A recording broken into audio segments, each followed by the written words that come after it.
Hello dear. तो आप सभी जितने भी हमारे थर्ड ईयर के जीएनएम स्टूडेंट हैं सबको वेलकम करता हूं। जो भी लोग मिडवाइफरी का क्वेश्चन देख चुके थे फर्स्ट वीडियो गायनिकोलॉजी और मिडवाइफरी का, तो वहां पे जो है हम लगभग जो है 60 जो है क्वेश्चन किए थे, ठीक है। और मैंने बताया था कि इसका जो है एक पार्ट और आएगा, तो जो है दूसरा पार्ट आ चुका है और ये आखिरी पार्ट है।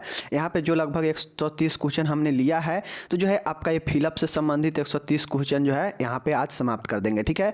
और नेक्स्ट का जो भी 70 क्वेश्चन है उसको आज हम लोग कंप्लीट करेंगे, ठीक है। चलिए बिना किसी देरी के हुए शुरू करते हैं। जो लोग पढ़ने वाले हैं जरूर देखिए, और साथ ही मैं बताऊंगा कि मैं जो भी क्वेश्चन बैंक दोनों सब्जेक्ट का दे चुका हूं उसमें 7-8 सालों का क्वेश्चन है, ठीक है। वो 7-8 सालों में जो जितना भी ऑब्जेक्टिव पूछा गया है सबको आप पढ़ लीजिए अच्छे से, और साथ में जो हम ये दे रहे हैं इसको पढ़ लीजिए। आपका जो है मैक्सिमम क्वेश्चन ऑब्जेक्टिव का आपको जो है क्वेश्चन बैंक से और यहाँ से पढ़ लेने से आ जाएगा एग्जाम में, ठीक है। दूसरी चीज़ें मैं बताना चाहता हूँ कि जितना हो पाएगा हम सब्जेक्टिव क्वेश्चन जो इंपॉर्टेंट लगेगा लेकर आएंगे। बाकी आपका काम है कि आप खुद से भी पढ़ते रहे, और जो मैं दे रहा हूँ इसको भी थोड़ा जो है आपको रिवीजन कर लेना है, ठीक है। चलिए तो आज जो है हम शुरू करते हैं। देखिए, अपरा की समान लंबाई 10 सेंटीमीटर होता है। अपरा जो होता है, अपरा वो जो है अपरा का समान लंबाई कितना होता है, तो अपरा मैंने बताया था कि अपरा क्या होता है। तो जो लोग वो वीडियो नहीं देखे हैं देख लीजिए, 60 तक आपको समझ में आ जाएगा, ठीक है। अब यहाँ पे जो है हम लोग देखते हैं कि अपरा का समान लंबाई क्या होता है। तो जो अपरा का समान लंबाई सेंटीमीटर में होता है वो 15 से 20 सेंटीमीटर होता है, ठीक है। पूछ लेगा, याद रखिएगा। नेक्स्ट है गर्भावस्था के 12वें हफ्ते में गर्भाशय का आकार कैसा हो जाता है। देखिए, गर्भ अवस्था जब प्रेगनेंसी पीरियड होता है तो उसके 12वें सप्ताह में जो यूट्रस होता है उसका जो है आकार कैसा हो जाता है, तो भ्रूण कपाल के फेटल स्कल की तरह जो है उसका आकार हो जाता है, ठीक है। भ्रूण का वह भाग जो आंतरिक अंश के समीप रहता है क्या कहलाता है। देखिए, भ्रूण का वह भाग जो आंतरिक अंश के समीप रहता है, समझ गए ना, इंटरनल अंश के नज़दीक रहता है, वह कौन सा भाग होता है भ्रूण का, तो प्रस्तुति भाग होता है, प्रेजेंटिंग पार्ट होता है, याद रखिएगा, जो कि आंतरिक अंश के पास होता है, समझ गए, भ्रूण का भाग, समझ गए।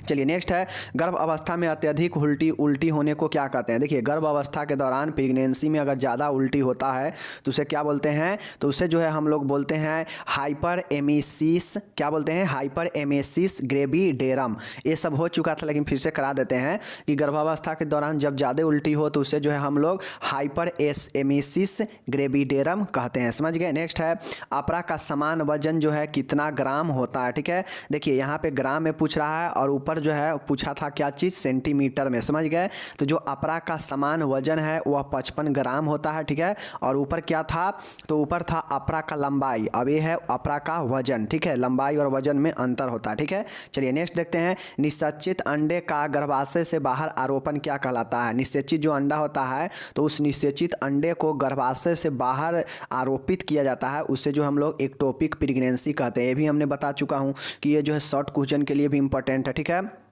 भ्रूण की लंबी धुरी का माँ की लंबी धुरी से संबंध क्या कहलाता है। देखिए, भ्रूण की लंबी धुरी और माँ की लंबी धुरी से जो कनेक्ट होता है, जो रिलेटिव होता है, उसको क्या कहते हैं, तो लाई कहते हैं, याद रखिएगा। लाई क्या होता है, तो भ्रूण की लंबी धुरी और माँ की लंबी धुरी के बीच जो संबंध होता है उसे जो है हम लोग लाई कहते हैं, ठीक है।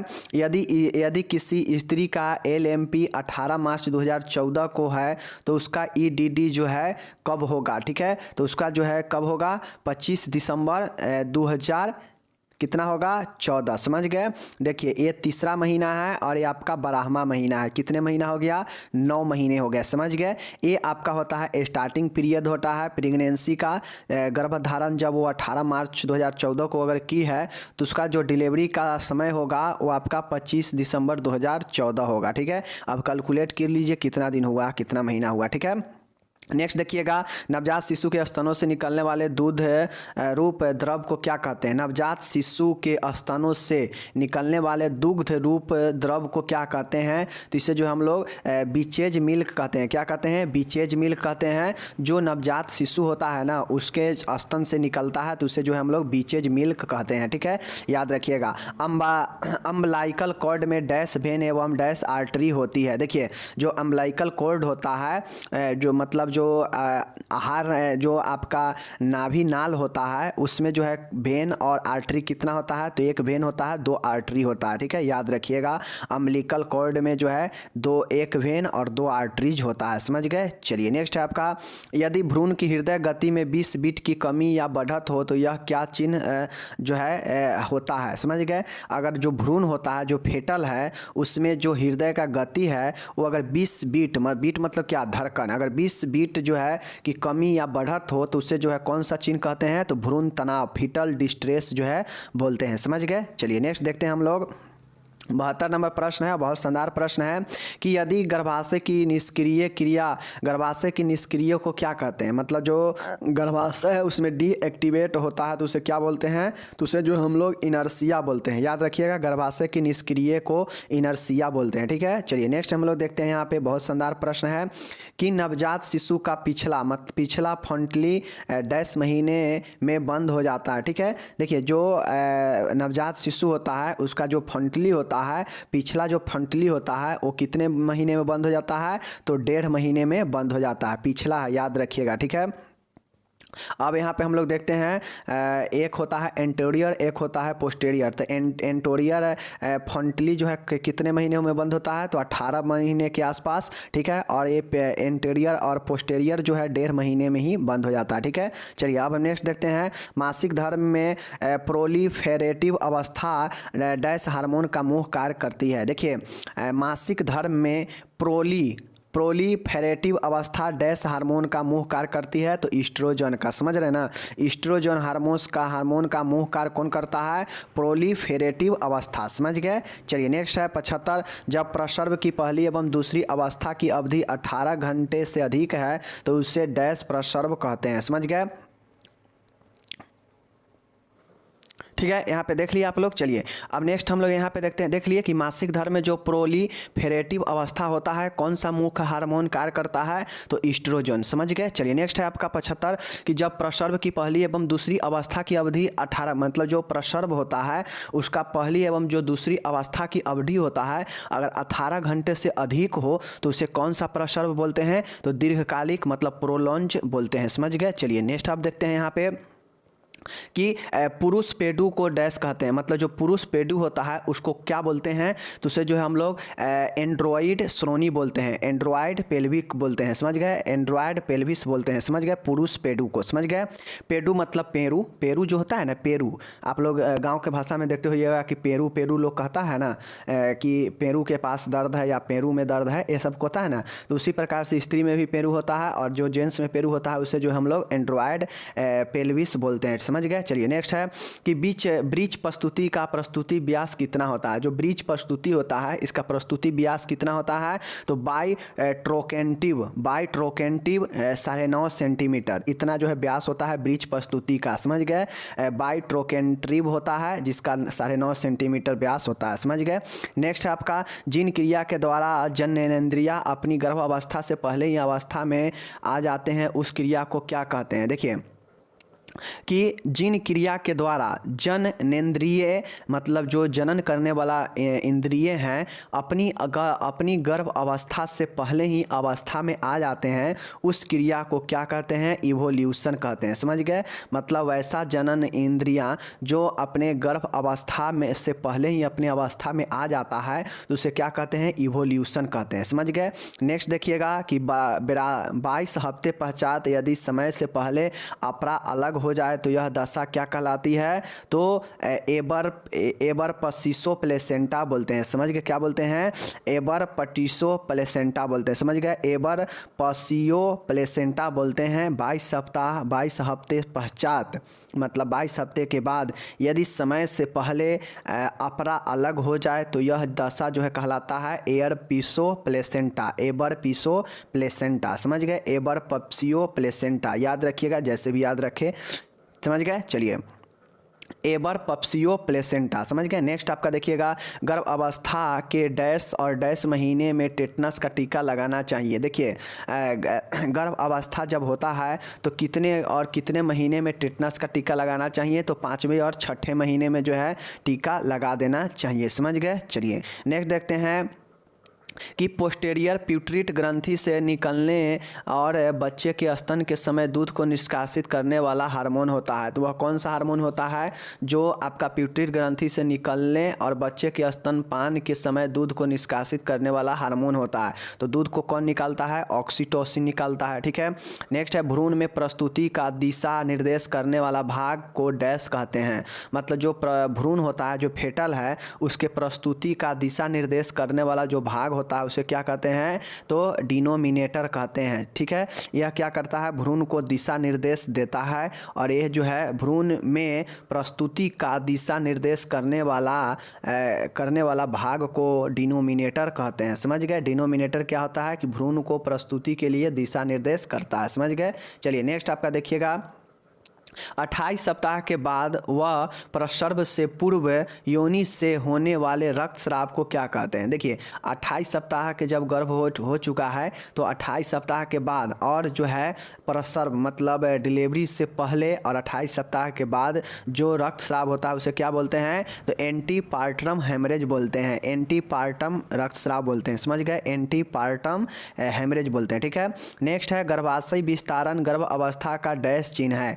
गर्भाशय विस्तारण, गर्भाशय जो विस्तारण होता है गर्भ अवस्था का कौन सा चिन्ह है? तो संभावित प्रोबेबल जो है चिन्ह होता है कि गर्भाशय विस्तारण जो है गर्भ अवस्था का संभावित चिन्ह होता है। समझ गए? याद रखिएगा। चलिए नेक्स्ट देखते हैं कि भ्रूण संरचना में 4 अस्थायी संरचना होती है, इनमें से एक है। देखिए जो भ्रूण संरचना में जो 4 अस्थायी संरचना होता है इनमें से एक है। कौन है? एक है तो देखिए डक्टस वेनस, डक्टस आर्टेरियस, फोरमन ओवली और हाइपोगैस्ट्रिक आर्टरी। समझ गए? ये जो है आपका चारों का नाम दिया गया है जो कि भ्रूण संरचना के 4 अस्थायी संरचना होता है, जिसमें डक्टस वेनस होता है, डक्टस आर्टरीसस होता है। समझ गए? डक्टस वेनस और डक्टस आर्टेरियस। समझ गए? फोरमन ओवली और एक होता है हाइपोगैस्ट्रिक आर्टरी। समझ गए? याद रखिएगा, डक्टस वेनस, डक्टस आर्टेरियस, फोरमन ओवली और हाइपोगैस्ट्रिक आर्टरी। समझ गए? 4 याद रखिए। समझ गए? चलिए नेक्स्ट आपका देखिएगा, माँ के द्वारा अनुभव की गई बच्चे की पहली हलचल को क्या कहते हैं? माँ के द्वारा जो मतलब हलचल किया जाता है, माँ के द्वारा अनुभव की गई बच्चे की हलचल को क्या कहते हैं? गर्भ स्पंदन, क्यूकनिंग बोलते हैं। समझ गए? क्यूकनिंग क्या होता है कि माँ के द्वारा जो अनुभव किया जाता है कि हमारा बच्चा जो है चल रहा है, तो अनुभव जो माँ करती है अपने गर्भ में जो बच्चा है उसका हलचल करने का जो अनुभव करती है तो उसे जो हम लोग गर्भ स्पंदन यानी क्यूकनिंग बोलते हैं। समझ गए? नेक्स्ट है स्तन में सूजन आने को क्या कहते हैं? तो स्तन में जो सूजन आता है उसे जो हम लोग मेस्टाइटिस बोलते हैं। क्या बोलते हैं? मेस्टाइटिस बोलते हैं गर्भ में सूजन को। समझ गए? नेक्स्ट है एमनियोटिक द्रव की मात्रा 1500 मिली से अधिक हो तो इसे क्या कहते हैं? पॉलीहाइड्रोमिनियोज बोलते हैं। क्या बोलते हैं? पॉलीहाइड्रोमिनियोज बोलते हैं। समझ गए? कि एमनियोटिक द्रव का मात्रा अगर 1500 ml से अधिक हो जाए तो इसे जो है हम लोग पॉलीहाइड्रोमिनियोज बोलते हैं। क्या बोलते हैं? पॉलीहाइड्रोमिनियोज बोलते हैं एमनियोटिक द्रव का 500 मिली से अधिक होने का। पॉलीहाइड्रोमिनियोज, पॉलीहाइड्रोमिनियोज। समझ गए? चलिए नेक्स्ट देखिएगा, निषेचन की प्रक्रिया अधिकांशतः डैश वाले भाग में होता है। जो निषेचन होता है अधिकांशतः कहाँ पे होता है? फैलोपियन ट्यूब में होता है, तो जानते हैं सब लोग। ठीक है, 91 नवजात शिशु का समान वजन कितना होता है? जो नवजात शिशु होता है उसका समान वजन कितना होता है? तो 2.5 kg से 3.5 kg का होता है जब बच्चा जन्म लेता है तो। ठीक है, नेक्स्ट है एड्स डैश विषाणु के द्वारा होता है, HIV विषाणु के कारण होता है, सब लोग जानते हैं। ठीक है, नेक्स्ट है फैलोपियन ट्यूब के डैश भाग में प्रायः निषेचन होता है। जो फैलोपियन ट्यूब होता है आपका, ये फैलोपियन जो ट्यूब होता है इस फैलोपियन ट्यूब के जो है एम्पुला भाग में निषेचन होता है। समझ गए? चलिए फैलोपियन ट्यूब में तो निषेचन होता ही होता है, साथ ही फैलोपियन ट्यूब के एम्पुला में जो है निषेचन होता है। ठीक है, चलिए नेक्स्ट है बर्नस मार्शल विधि द्वारा डैश को बाहर निकाला जाता है। ठीक है, जो बर्नस मार्शल विधि है इस विधि के द्वारा किसको बाहर निकाला जाता है? तो ब्रीच बेबी को, ब्रीच बेबी को जो है बाहर निकाला जाता है बर्नस मार्शल विधि द्वारा। ठीक है, ब्रीच बेबी को याद रखिएगा। नेक्स्ट है नाभि में सूजन आने को क्या बोलते हैं? ओम्फेलाइटिस बोलते हैं। ठीक है, अम्बिलिकल जो होता है नाभि में जो सूजन आता है उसे ओम्फेलाइटिस बोलते हैं। आप लोग सेकेंड ईयर में पढ़े होइएगा कि आइटिस लगा देने से वो क्या हो जाता है? आपका इन्फ्लामेशन हो जाता है, और इन्फ्लामेशन कोई भी घाव, अल्सर, सूजन वगैरह ये सब जो है दर्द वगैरह इन्फ्लामेशन होता है। समझ गए? चलिए नेक्स्ट है मेंटो वर्टिकल डायमीटर डैश सेंटीमीटर होता है। जो मेंटो वर्टिकल डायमीटर होता है, मेंटो वर्टिकल जो व्यास होता है कितना सेंटीमीटर होता है, 13.5 सेंटीमीटर होता है। ठीक है, तो ऊपर हम लोग अभी एक क्वेश्चन कोई पढ़े थे जिसमें 9.5 सेंटीमीटर था, तो इसको जो है ध्यान में रखिए। ठीक है, तो मेंटो वर्टिकल 13.5 सेंटीमीटर होता है, समझ गए। नेक्स्ट है गर्भावस्था के निश्चयात्मक चिन्ह डैश और डैश है। ठीक है, तो जो गर्भ अवस्था होता है इसमें कौन सा निश्चय रूप से चिन्ह दिखता है, तो भ्रूण हृदय ध्वनि FSH और भ्रूणीय हलचल, ये दो चीज़ें होता है गर्भ अवस्था के दौरान, दो चिन्ह दिखाई देता है। एक तो FSH होता है कि भ्रूणीय हृदय ध्वनि सुनाई देता है, समझ गए। फेटल हार्ट साउंड होता है FHS, समझ गए। और एक होता है भ्रूणीय हलचल, भ्रूण जो हलचल करता है, तो ये दो चिन्ह जो है गर्भ अवस्था के दौरान दिखाई देता है, समझ गए। भ्रूणीय हृदय ध्वनि और भ्रूणीय हलचल, समझ गए। चलिए नेक्स्ट देखिएगा कि नेक्स्ट क्या है आपका क्वेश्चन। नेक्स्ट देखिएगा यहाँ पे कि आपका है प्रसर्व पश्चात रक्तस्राव के कारण डैश और डैश है। देखिए प्रसर्व के बाद रक्तस्राव के कारण दो कारण क्या है, तो एक है एटोनिक यूट्रस और हेमाटोमा, दो कारण क्या है। जिसके बाद प्रसर्व जब हो जाता है डिलीवरी, उसके बाद भी जो है कुछ दिनों तक जो है आपका रक्त जो है स्राव होते रहता है, उसका कारण क्या है, तो एक कारण है एटोनिक यूट्रस और एक है हेमाटोमा, समझ गए। एक है यूटेनिक यूट्रस और एक है हेमाटोमा, समझ गए। नेक्स्ट है सही प्रसर्व के चिन्ह है, मतलब सही प्रसर्व के चिन्ह क्या है, मतलब जब डिलीवरी होता रहता है उसका सही चिन्ह क्या है, तो देखिए एक है आपका ग्रीवा का फैलाव, जो सर्विक्स होता है उसका फैलाव होना, संकुचनों में वृद्धि, जो संकुचित है उसमें वृद्धि आसानी से हो जाएगा, और प्रसर्व सूचक स्राव आना, समझ गए। तो ये जो तीन चिन्ह बताता है कि जो डिलीवरी है वो डिलीवरी आपका जो है समय हो गया है, तो ये जो है प्रसर्व का सही चिन्ह क्या है, तो ये है ग्रीवा का फैलाव, संकुचन जो हुआ है मतलब जो सिकुड़ गया है उसमें वृद्धि होने लगेगा, ठीक है। और जो प्रसर्व सूचक स्राव आने लगेगा, जो कि सूचित करेगा कि अब प्रसर्व जो है होना चाहिए, ऐसा स्राव आने लगता है, ठीक है। तो प्रसर्व सूचक स्राव आना, ग्रीवा का फैलाव, संकुचनों में वृद्धि, ये तीन जो है सही प्रसर्व का चिन्ह होता है, बताता है कि अब जो है डिलीवरी होना चाहिए, ठीक है। चलिए नेक्स्ट देखिएगा कि पेल्विस के प्रकार, पेल्विस के कितने प्रकार है, तो देखिए जो पेल्विस जो श्रोणि होता है उसका प्रकार है गाइनिकोइड, एंड्रॉइड और एंथ्रोपॉइड और प्लेटाप्लेइड, समझ गए, याद रखिएगा। गाइनेक्वाइड, एंड्रॉइड, एंथ्रोपॉइड और प्लेटीपेलॉइड, समझ गए, याद रखिएगा। गाइनेक्वाइड, उसके बाद है एंड्रॉइड और इसके बाद है एंथ्रोपॉइड और इसके बाद है प्लेटीपेलॉइड, समझ गए, याद रखिएगा। चारों जो है आपका पेल्विस का प्रकार है श्रोणि का, समझ गए। चलिए नेक्स्ट है फीटल स्कल, जो भ्रूण का खोपड़ी होता है, भ्रूण के खोपड़ी के सूचर्स कौन कौन सूचर्स है, तो एक है फ्रंटल, एक है साइजाइटल और एक है लेम्बॉइड। देखिए ये सब जो प्रश्न है आपको दिक्कत दे सकता है, बट 2 बार 4 बार अगर पढ़ेंगे तो कोई दिक्कत नहीं देगा, पढ़ना पड़ेगा, ठीक है। अगर नहीं पढ़ेंगे एग्जाम में पूछेगा कि बताइए फीटल स्कल इनमें से कौन सा है, या फीटल स्केल का जो है 2 उदाहरण दीजिए, तो आप क्या देंगे, नहीं देंगे। तो फीटल स्कल के सूचर्स का 2-3 जितना भी उदाहरण पूछेगा तो आप यहाँ से लिख सकते हैं। जैसे फीटल स्कल के जो सूचर्स हैं वो है फ्रंटल, सजाइटल और लेम्बॉइड, समझ गए। उसी प्रकार से पेल्विस के प्रकार है कि गाइनेक्वाइड, एंड्रॉइड, एंथ्रोपॉइड और प्लेटीपेलॉइड, समझ गए। तो ये आपका पेल्विस का था। इसी प्रकार से फीटल स्कल यानी भ्रूणीय खोपड़ी के सूचर्स जो होते हैं फ्रंटल, सजाइटल और लेम्बॉइड होते हैं, समझ गए। चलिए नेक्स्ट है पेल्विक बोन के भाग है, जो पेल्विक होता है उसका जो है भाग कौन कौन सा है, हिप बोन होता है, सैक्रम होता है, कॉक्सिक्स होता है, समझ गए। आपका जो पेल्विक बोन होता है उसका भाग कौन कौन सा होता है, हिप बोन्स होता है, सैक्रम होता है और कॉक्सिक्स होता है, समझ गए। कॉक्सिक्स होता है, तो ये 3 होता है, हिप बोन, सैक्रम और कॉक्सिक्स, समझ गए। तो ये आपका 102 नंबर प्रश्न था, ठीक है। तो यहाँ पे हमने बता दिया कि पेल्विक बोन का कौन सा 3 भाग है, तो हिप बोन, सैक्रम और कॉक्सिक्स था, ठीक है। अब है देखिए यहाँ पे कि ओवरी द्वारा जो अंडाशय होता है, तो जो ओवरी होता है, ओवरी द्वारा स्रावित हार्मोन कौन सा है, 2 हार्मोन, तो एक है एस्ट्रोजन और प्रोजेस्टेरोन, समझ गए। और ये 2 जो है स्त्री हार्मोन भी आप लोग इसको कह सकते हैं। टेस्टो हार्मोन होगा तो मेल होता है, ठीक है। तो ये ओवरी द्वारा जो स्रावित होता है 2 हार्मोन, एस्ट्रोजन और प्रोजेस्टेरोन, समझ गए। नेक्स्ट आपका सिजेरियन सेक्शन के कारण, जो सिजेरियन होता है इसका सेक्शन के कारण जो होता है क्या होता है, सिजेरियन सेक्शन के कारण क्या होता है, तो अत्यधिक संकुचित श्रोणि, वेजाइनल एट्रेसिया और कुप्रस्तुति। समझ गए, ये तीन चीज़ें होता है सिजेरियन सेक्शन के कारण। क्या होता है, अत्यधिक संकुचित श्रोणि हो जाता है, दूसरा है वेजाइनल एट्रेसिया होता है, और तीसरा है कुप्रस्तुति। समझ गए, ये तीन चीज़ें याद रखिएगा जो कि आपका सिजेरियन सेक्शन के कारण होता है।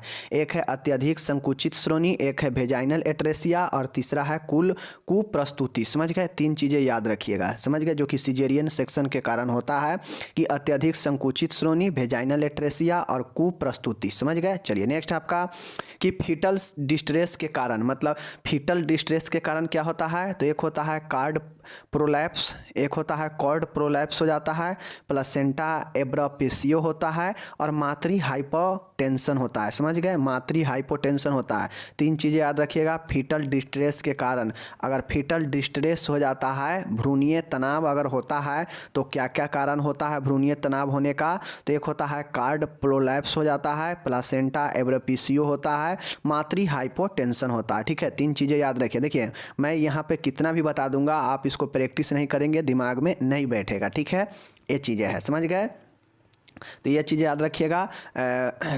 उसके बाद है समान गर्भाशय का वजन कितना होता है, तो जो समान गर्भ यूट्रस होता है, नॉर्मल यूट्रस का वजन 50 से लेकर 80 ग्राम ही होता है। ठीक है, नेक्स्ट है आपका 107 नंबर हाइड्रोमनियोज के प्रकार है डैश एवं डैश। तो जो हाइड्रोमनियोज होता है इसका एक्यूट होता है और क्रोनिक मतलब दीर्घ होता है, दो प्रकार होता है। समझ गए।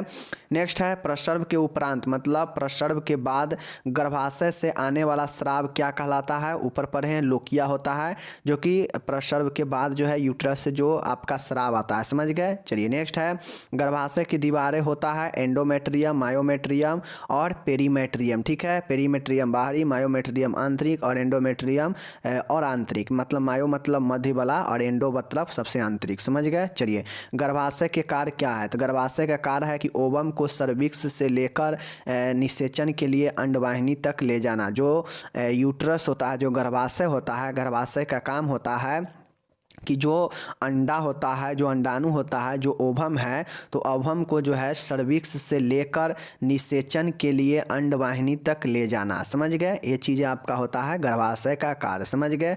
अब यहाँ पे नेक्स्ट प्रश्न देखिएगा कि फीटल सर्कुलेशन की अस्थायी संरचना है। जो फीटल सर्कुलेशन है इसकी अस्थायी संरचना क्या है, तो अम्बिलिकल धमनियों से रक्त क्रोनिक बिलाई में पहुँचना। समझ गए। तो देखिए जो फीटल सर्कुलेशन की अस्थायी संरचना होता है, ये होता है कि अम्बिलिकल धमनियों से रक्त जो है क्रोनिक बिलाई में पहुंचना। मतलब जो अम्बिलिकल आर्टरी है, इससे जो ब्लड होता है क्रोनिक बिलाई में पहुंचता है फीटल सर्कुलेशन की अस्थायी संरचना में। समझ गए, अम्बिलिकल धमनियों से कहाँ, क्रोनिक बिलाई में। समझ गए। नेक्स्ट है पेल्विस की अस्थियाँ। पेल्विस की अवस्थियाँ कौन सा है, इलियम है, इस्चियम है, प्यूबिक है, सैक्रम है, कॉक्सिक्स है। समझ गए। पेल्विस की अस्थियाँ कौन कौन सी है, तो ऊपर देखें सैक्रम और कॉक्सिक्स तो है ही, इलियम भी है, इस्चियम भी है और प्यूबिक भी है। समझ गए। तीनों चार पांचों जो है याद रखिएगा, इलियम, इस्चिस, प्यूबिक, सैक्रम और कॉक्सिक्स। ठीक है। प्रसवपूर्ण देखभाल के उद्देश्य है, मतलब प्रसवपूर्ण देखभाल के उद्देश्य है इतिवृत्ति लेना, गर्भाशय की जांच, रक्त की जांच। तो दोस्तों जो गर्भाशय पूर्ण जो प्रसव जब कंप्लीट होता है तो उसका जो देखभाल का उद्देश्य होता है कि इतिवृत्ति लेना, गर्भाशय की जांच करना और रक्तचाप की जांच करना। ये जो है प्रसव पूर्ण का देखभाल होता है। समझ गए। चलिए नेक्स्ट आपका देखिएगा कि छह शीर्ष प्रस्तुति।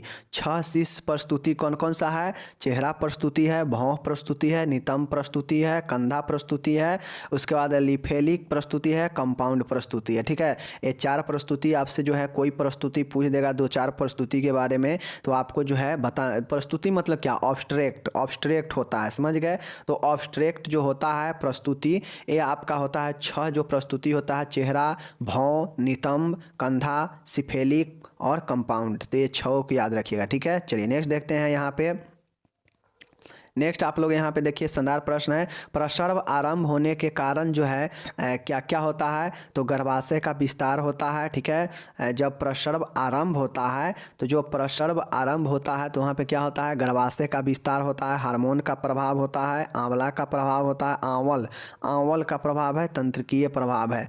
तो प्रसव आरंभ होने पर जो है ये 4 कारण जो है हो सकते हैं, गर्भाशय का विस्तारण, हार्मोनल प्रभाव, आंवल प्रभाव और तंत्रिकीय प्रभाव। ये सब जो है 4 प्रभाव पड़ सकता है। ठीक है, उदरीय परीक्षण करते समय नर्स को ध्यान रखना चाहिए, जो एब्डोमिनल एग्जामिनेशन होता है इसको परीक्षण करते समय जो है भ्रूण की अंगों की स्थिति और फंडल की स्थिति, ये 2 चीज़ों का ध्यान रखना चाहिए कि भ्रूण की अंगों की स्थिति और फंडल की स्थिति, ये 2 चीज़ें याद रखना चाहिए नर्स को उदरीय परीक्षण करते समय, कि भ्रूण की अंगों की स्थिति और फंडल की स्थिति। समझ गए। आरओपी का पूरा नाम क्या है, राइट ऑसिपिटो, आरओपी का फुल फॉर्म क्या है, तो एक है आपका देखिएगा राइट ऑसिपिटो पोस्टेरियर, क्या चीज़, राइट ऑसिपिटो पोस्टेरियर, याद रखिएगा आरओपी राइट ऑसिपिटो पोस्टेरियर। समझ गए। चलिए नेक्स्ट आपका देखिएगा, नेक्स्ट प्रश्न है कि सुनहरे रंग का एमनियोटिक तरल पदार्थ का संकेत है आरएच असमानता। देखिए अगर सुनहरे रंग का एमनियोटिक तरल पदार्थ निकल रहा है तो जो है समझिए कि आरएच जो है असमानता का संकेत होता है। समझ गए। बाईपैराइटल डायामीटर समांतर 1.5 सेंटीमीटर होता है, तो जो बाईपैराइटल डायमीटर होता है वो 9.5 सेंटीमीटर ये होता है, जो कि ऊपर भी देखे थे। ठीक है, चलिए नेक्स्ट प्रश्न है कि एपिजियोटोमी करने का क्या कारण है, एपिजियोटोमी करने का क्या कारण है, तो देखिए एपिजियोटोमी करने का क्या कारण है, यहाँ पे हम लोग देखते हैं कि एपियोजिटोमी करने का क्या कारण है, तो देखिए एपियोजिटोमी करने का क्या कारण है, तो नितंब प्रस्तुति, भ्रूण विपत्ति, चिमटी प्रसव, शिशु का बड़ा सिर। ठीक है, तो ये शरीर, बड़ा शरीर, ये जो है एपियोजिटोमी करने का जो कारण होता है कि नितंब प्रस्तुति, समझ गए, उसके बाद है भ्रूण विपत्ति, ठीक है, और चिमटी प्रसव और शिशु का बड़ा शरीर। तो ये 4 जो कारण है जो कि एमनियोटिक, जो कि क्या होता है आपका एपिजियोटोमी होता है। समझ गए, एपिजियोटोमी होता है इस 4 कारण से कि नितंब प्रस्तुति, भ्रूण विपत्ति, चिमटी प्रसव, शिशु का बड़ा शरीर। समझ गए। चलिए नेक्स्ट आपका देखिएगा, नेक्स्ट क्या है कि एमनियोटिक फ्लूइड का कार्य क्या है, जो एमनियोटिक द्रव होता है इसका कार्य क्या होता है, तो देखिए एक होता है फीटस एवं एमनियोटिक सैक को चिपकने से रोकना। जो फीटस होता है और जो एमनियोटिक सैक है उसको चिपकने से रोकने का इसका कार्य होता है। ग्रीवा को फैलाव में सहायक करना होता है एमनियोटिक द्रव का। फीटल को पानी मिलना, ठीक है, और समान तापमान। तो एमनियोटिक फ्लूइड जो है, एमनियोटिक जो तरल है क्या क्या काम करता है, तो जो फीटस और जो एमनियोटिक सैक है इसको चिपकने से रोकना, दोनों को चिपकने से रोकना। ग्रीवा में फैलाव के लिए फीटल को पानी मिले, मतलब भ्रूण को पानी मिले, और तमाम जो तापमान है उसको समान बनाए रखना एमनियोटिक फ्लूइड का कार्य होता है। समझ गए। चलिए नेक्स्ट हम लोग यहाँ पे देखते हैं, क्या देखते हैं कि जो फॉरसेप्स डिलीवरी के कारण, मतलब जो फॉरसेप्स डिलीवरी के कारण क्या होता है, तो जो फॉरसेप्स डिलीवरी होता है pre eclampsia, hypotonic uterus, hypoxia और मैटरल डिस्ट्रेस। तो ये जो है आपका फॉरसेप्स डिलीवरी के कारण क्या क्या होता है, फॉरसेप्स डिलीवरी के क्या कारण होते हैं, तो एक होता है pre eclampsia, hypotonic uterus, hypoxia और मैटरनल डिस्ट्रेस। तो ये जो है आपका होता है 4 जो कारण होता है फॉरसेप्स डिलीवरी का, pre eclampsia, hypotonic uterus, hypoxia और मैटरनल डिस्ट्रेस। ठीक है, समझ गए। चलिए तो ये जो है आपका 4 कारण होता है फॉरसेप्स डिलीवरी का। नेक्स्ट यहाँ पे हम लोग देखते हैं 123 नंबर, बहुत शानदार प्रश्न है। क्या प्रश्न है देखिए, फीटल डेथ के कारण क्या, मतलब भ्रूणीय डेथ मृत्यु का क्या कारण होता है, प्लासेंटा, अपरिपक्वता, मधुमेह, उच्च रक्तचाप। तो ये जो 4 कारण होते हैं जिसके कारण जो भ्रूण है उसका डेथ हो जाता है। एक प्लासेंटा कारण होता है, एक अपरिपक्वता मतलब प्रीमेच्योर मतलब इमेच्योर, ठीक है, मधुमेह और उच्च रक्तचाप, ये सब कारण होता है फीटल डेथ का। समझ गए। चलिए नेक्स्ट है हैगर चिन्ह गर्भ अवस्था के 10 हफ्ते से प्राप्त किया जा सकता है। पहले भी हो चुका है कि जो हैगर चिन्ह होता है गर्भधारण के जो है 6 से 8 सप्ताह में प्राप्त किया जा सकता है। समझ गए। चलिए नेक्स्ट हम लोग देखते हैं 125 नंबर कितना शानदार प्रश्न है कि योनि द्वारा होने वाला सफ़ेद रसस्राव को ल्यूकोरिया बोलते हैं। पता है, वह स्त्री जो कभी गर्भवती नहीं हुई हो उसे क्या कहते हैं? नलीपैरस कहते हैं। जो कभी गर्भवती हुई ही नहीं हो उसे नलीपैरस कहते हैं। ठीक है। नेक्स्ट आपका कि गर्भाशय विस्तारण गर्भ अवस्था का डैश चिन्ह है। ठीक है। तो जो गर्भ अवस्था का जो आपका विस्तारण जो है गर्भाशय का कौन सा चिन्ह है? तो आपका जो है संभावित मतलब प्रोबेबल चिन्ह है। समझ गए। सर्वाइकल कैप से लाभ होता है। सर्वाइकल कैप से क्या लाभ होता है? तो सुरक्षित एवं उपयोग में आसान, यूटीआई से बचाव। समझ गए। तो ये चीज़ें होता है कि सर्वाइकल कैप से जो है क्या लाभ होता है? सुरक्षित एवं उपयोग में आसान होता है और यूटीआई से बचाव होता है। समझ गए। चलिए नेक्स्ट हम लोग यहाँ पे 129 नंबर देखते हैं कि यहाँ पे देखिएगा कि थेराप्यूटिक गर्भपात के कारण क्या है? थेराप्यूटिक गर्भपात, समझ रहे हैं ना कि थेराप्यूटिक गर्भपात मतलब एवर्सन। समझ गए। थेराप्यूटिक एवर्सन का क्या कारण होता है? तो गुणसूत्रीय अनियमितता या हाइड्रोसिफेलस। समझ गए। हाइड्रोसिफेलस या गुणसूत्रीय अनियमितता। समझ गए। अगर किसी में अगर गुणसूत्रीय अनियमितता होता है तो जो है थेराप्यूटिक गर्भपात कराता है, या जो है हाइड्रोसिफेलस के कारण भी थेराप्यूटिक गर्भपात कराया जाता है। ठीक है। नेक्स्ट है 130 नंबर दोहरा गर्भाशय डैश कहलाता है। देखिए दोहरा जो गर्भाशय होता है क्या कहलाता है? यूट्रस डाइडेल्फाइस कहलाता है। क्या कहलाता है? यूट्रस डिडेल्फाइस कहलाता है। समझ गए। यूट्रस डिडेल्फाइस कहलाता है, जो कि दोहरा यूट्रस को क्या बोला जाता है? यूट्रस डाइडेल्फाइस बोला जाता है। समझ गए। तो देखिए यहाँ पे जो है आप लोगों को मैं 130 क्वेश्चन जो है मैं मिडवाइफरी एंड गायनेकोलॉजी का करा दिया हूँ ऑब्जेक्टिव का। अब आपका काम है कि इसमें से क्वेश्चन किसी भी प्रकार से पूछे, चाहे ट्रू फॉल्स में पूछे या फिलअप में पूछे या मैचिंग में पूछे, तो जवाब देना, या ट्रू फॉल्स में पूछे तो जवाब देना आपका काम है, क्योंकि क्वेश्चन को किसी भी तरीका से आपके सामने रख सकता है। ठीक है।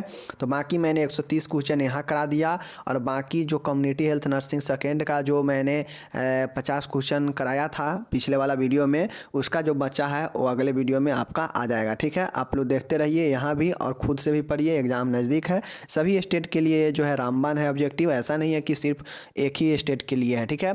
तो इसलिए मैं स्टेट बताता भी नहीं हूँ, ताकि ये जो है आप लोग को सबके लिए काम में आए। ठीक है। मिलते हैं बाकी अगले वीडियो में, तब तक जय हिंद, नमस्कार, टेक केयर, बाय बाय, धन्यवाद।